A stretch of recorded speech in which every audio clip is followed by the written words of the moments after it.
File number 005. Topic: social media, connection or control. Parties: the connector versus the critic. 20 years ago, we were promised connection, a global village, democratized voices, the end of isolation.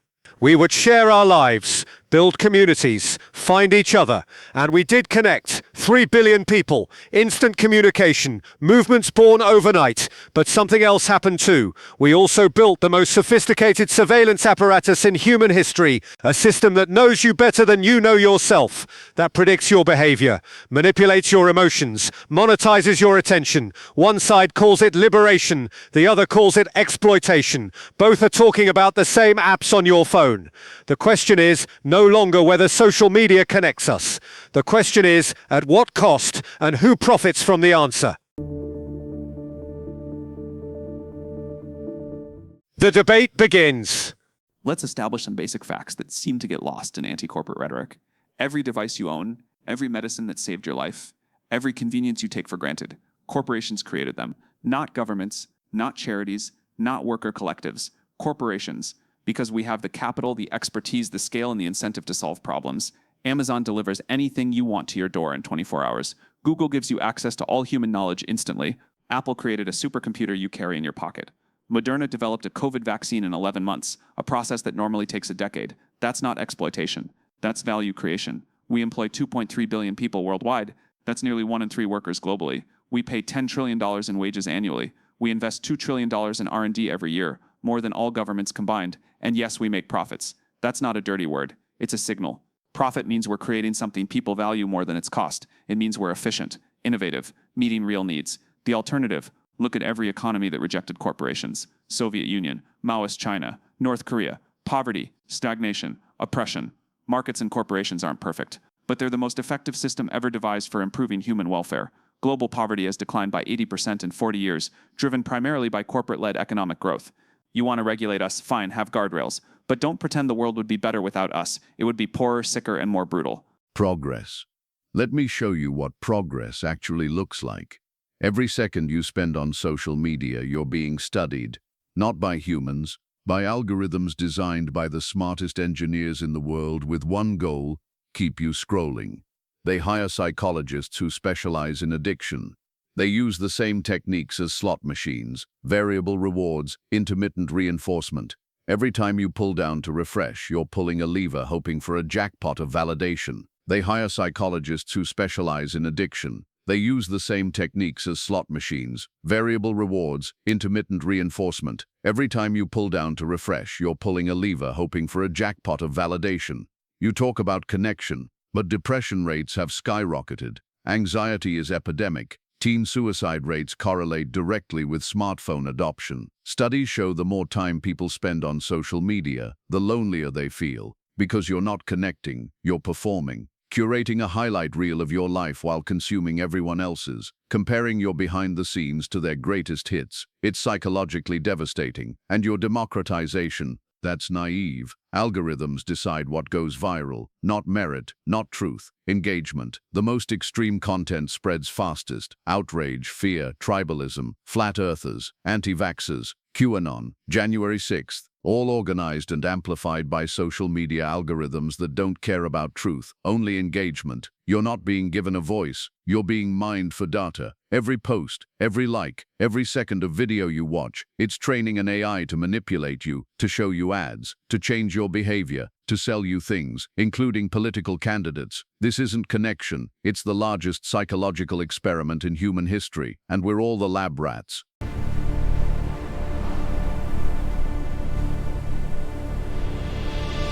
Lab rats. You're using fear tactics instead of data. Let me tell you what actually happens when you ban or restrict social media. Authoritarian governments love it. No Twitter, no organizing protests, no Facebook, no documenting police brutality, no Instagram, no showing the world what's really happening. You say social media causes mental health crises, but you're confusing correlation with causation. Maybe, just maybe, teens are depressed because of economic anxiety, climate change, school shootings, and a broken social contract. And social media is where they express it, not what causes it. In fact, during the pandemic, social media saved mental health. When we were all isolated, it was the only way to maintain human connection. Zoom classes, FaceTime with grandparents, online support groups, and your conspiracy theory panic, those have always existed. Before the internet, people believed in satanic panic, alien abductions, the moon landing hoax. The difference now is you can see the crazy people. They were always there. You want to talk about manipulation? What about traditional media? Rupert Murdoch controlling newspapers across 3 continents. Cable news optimizing for outrage. Fox News, CNN, MSNBC, all doing exactly what you accuse social media of doing. At least on social media, there's diversity of viewpoint. At least you can fact check in real time. At least community notes and crowdsourced verification exist. Is it perfect? No, but it's more transparent and democratized than any media system before it. Transparent. Let me tell you what's transparent. Facebook's own research, kept secret, showed Instagram is toxic for teen girls. 32% said it made them feel worse about their bodies. When they felt bad about themselves, they blamed Instagram and kept using it anyway. That's not a bug. That's the business model. Keep users engaged even when it harms them. Because harm keeps you scrolling, seeking validation, comparison, the next hit of dopamine. And your pandemic defense? Let me show you what really happened. Social media spread lethal misinformation faster than the virus itself. Vaccine hesitancy amplified by algorithms. Conspiracy theories about 5G causing COVID. Bleach as a cure. Horse dewormer. People died believing lies they saw on social media. How many deaths is connection worth? You say conspiracy theories always existed. True, but they never spread at light speed to billions of people. They never had recommendation algorithms pushing them. They never had micro-targeting to find the most vulnerable minds and radicalize them. A person watches one video about election integrity. Algorithm sees engagement, recommends progressively more extreme content. 6 months later, they're storming the Capitol, convinced the election was stolen. That's not speech. That's programming.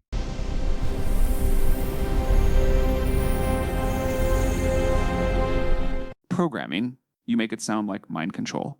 People have agency, they choose what to believe. And data collection, you act like it's sinister.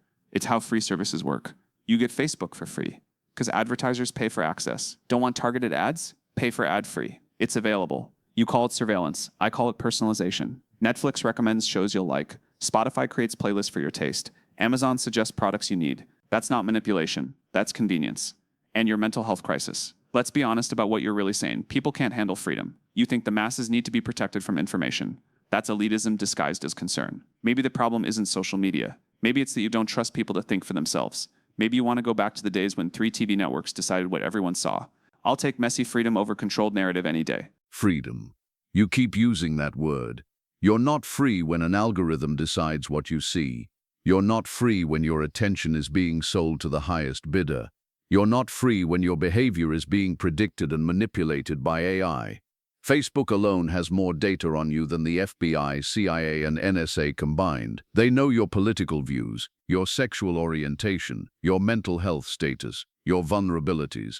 When you're most likely to be impulsive, when you're emotionally vulnerable, when you're most susceptible to suggestion. Target knew a teenage girl was pregnant before her father did, based on her shopping patterns. Facebook can predict your personality better than your spouse based on your likes. TikTok can identify your insecurities and serve content that exploits them in minutes. This isn't personalization, it's profiling, and it's being sold to anyone who pays advertisers, political campaigns, foreign governments, data brokers you've never heard of. You want to know who else thinks social media is harmful? The people who built it. Former Facebook President Sean Parker. It's a social validation feedback loop. Exactly the kind of thing a hacker like myself would come up with, because you're exploiting a vulnerability in human psychology. Former Google design ethicist Tristan Harris. Never before in history have a handful of people at a handful of companies had the ability to shape the way billions of us think and feel every day. The people who understand the system best are the most terrified of it. They won't let their own children use what they built. But sure, tell me again about freedom and connection.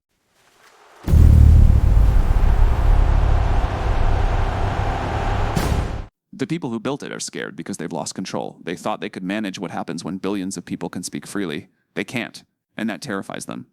But that loss of control is exactly what makes social media powerful. No single entity decides truth anymore. It's negotiated in the marketplace of ideas. Messy, chaotic, democratic. You're mourning the death of gatekeepers, journalists, editors, experts who told us what to think. Now everyone can participate in the conversation. That's democracy. And yeah, some people believe crazy things. They always did, always will. But at least now they're visible. We can engage with them, counter their arguments, better than festering in isolation. Social media hasn't changed human nature. It's revealed it, and you don't like what you see. You're right about one thing. I don't like what I see. I see democracies collapsing because citizens can't agree on basic facts. I see teenagers self-harming at unprecedented rates. I see genocide organized on Facebook in Myanmar. I see election misinformation undermining faith in the system itself.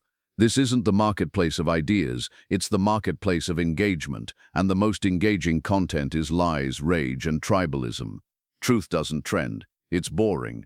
Complexity doesn't go viral, it's complicated. Moderation doesn't engage, it's calm. So the algorithm, the AI that decides what billions see, optimizes for the worst parts of human nature: confirmation bias, tribalism, outrage, fear. You say it reveals human nature. No, it warps it. It takes our mild preferences and transforms them into obsessions, our curiosity into addiction, our disagreements into hatred. And your democracy? A democracy requires shared reality. Citizens must agree on basic facts to debate policy. But social media has created parallel realities. One side sees evidence of election fraud, the other sees a secure election. One side sees a deadly pandemic, the other sees a government hoax. One side sees climate crisis, the other sees alarmism. You can't have democracy when people don't live in the same reality. And social media has shattered our shared reality into a million personalized fragments. So yes, I mourn the gatekeepers, not because I want control,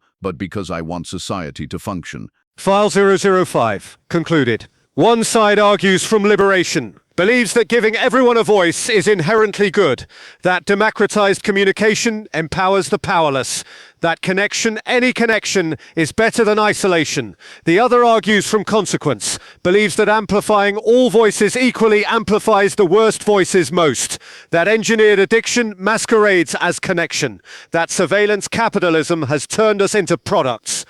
Both sides agree on one thing: we cannot go back. 3 billion people are connected. The infrastructure exists. The habits are formed. The algorithms are learning. The question is not whether to use social media. For most, that choice has already been made by economics, by culture, by necessity. The question is, who controls it? Do we control the algorithms, or do they control us? Do platforms serve users, or do users serve platforms? Is connection the product, or are we? The archive records a species conducting an experiment on itself, rewiring human connection through machines designed to maximize profit. The results are not yet complete. One side sees technology as neutral, a tool that amplifies human intent. The other sees it as deterministic, shaping human intent through design. Perhaps the truth is worse than either imagines. Perhaps we've built a system no one controls. Not the users, not the companies, not the governments. A system that optimizes for engagement has discovered that humans engage most with what makes them worst, not happiest, not wisest, not most connected, most engaged. The evidence has been presented. You will now return to scrolling. The algorithm has already predicted how long you'll think about this. The decision is yours. If you still have one to make,